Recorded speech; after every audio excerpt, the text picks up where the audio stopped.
నమస్తే మిత్రులారా, నేను మీ శ్రీనివాస్ చౌహాన్ అడ్వకేట్. సో మిత్రులారా, చెట్లను తొలగించాలనుకుంటే అనుమతి పొందవలసిందేనా?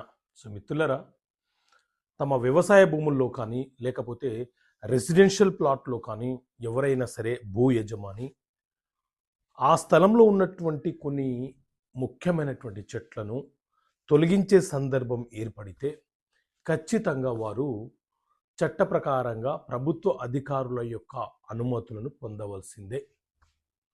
ఒకవేళ మీరు మండల స్థాయిలోపు అనుమతి పొందాలంటే ఫారెస్ట్ రేంజ్ ఆఫీసర్ గారికి ఫారం 13 అప్లికేషన్ ద్వారా పలానా స్థలంలో ఉన్నటువంటి చెట్లను తొలగించాలనుకుంటున్నాము, మాకు అనుమతి ఇవ్వండి అని చెప్పి దరఖాస్తు పెట్టుకోవాలి.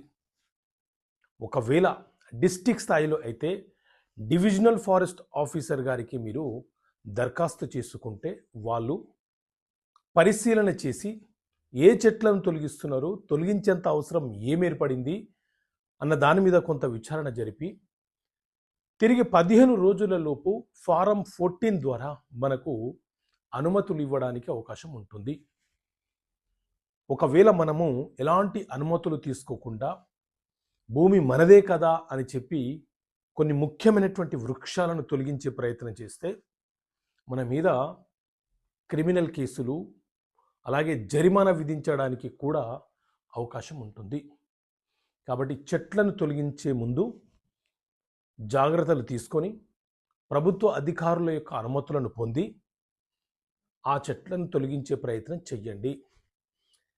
వాస్తవానికి చట్ట ప్రకారంగా అయితే తొలగించినప్పటి నుంచి 30 రోజుల లోపు అదే స్థలంలో ఒక 2 మొక్కలైన నాటాలన్న నిబంధన కూడా చట్టంలో పేర్కొన్నారు.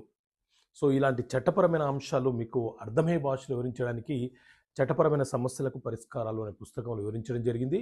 ఈ పుస్తకం కావాలనుకుంటే ఇక్కడ కనిపిస్తున్న నెంబర్ కాల్ చేసి ఈ పుస్తకాన్ని మీరు పొందవచ్చు. ఓకే మిత్రులారా, థ్యాంక్ యూ. జై హింద్.